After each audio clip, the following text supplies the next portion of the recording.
stores I hear it's kind of like what they tell me. Marty Fallon was firm but fair, but more than fair. You know, he tell you what you want, he tell you what he want, he tell you how he wanted it done, and he expected it to be done.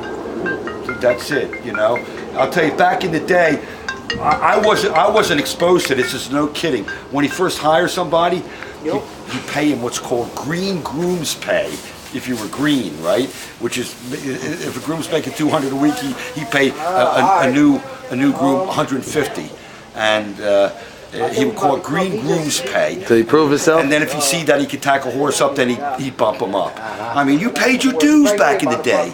You know, if you want to be a groom back then, see, today anybody can come off the street and they can call themselves a groom. Back in the day, if you want to be a groom, the trainer, you got your saddle and your tack right on the crossbar, and the trainer goes, go ahead and tack that horse up, and the trainer's standing there watching you tack that horse up.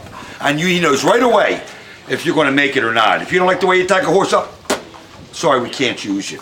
But today, anybody come off the street, they call themselves a groom. I was down in Houston, Texas last year. We hired a guy, claimed he used to ride horses for Billy Mott in New York, but all he was doing was rubbing. Okay, tack him up. First thing he did, put the saddle pad on backwards. See ya. You know, see ya.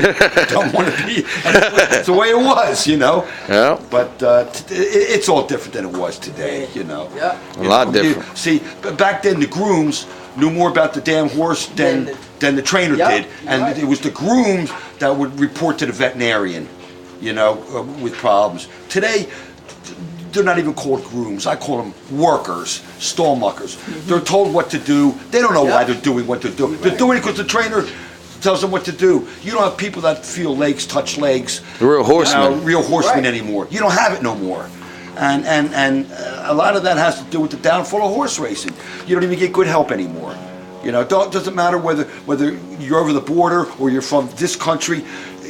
People just really don't want to work in this business no more. They don't want to put out.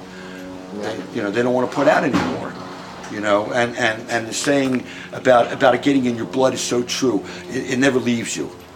People always come back. People that have left this industry have always come back. They can't get it out of their blood. You know, it's the truth. You know, I love it. I love horses, and you know, you got to like what you're doing if you're going to make it in this business. You know, but like I said, you have your groups, you have your workers. Half the people that are working around horses, they go home to their families. They don't even know what's running in their stable. You know, people don't want to get involved anymore. But that's the exception to the rule. I'm the exception to the rule. I'm totally involved with anything I do, and I love it. And I'll go to my grave, you know, with horses in my blood. It's amazing.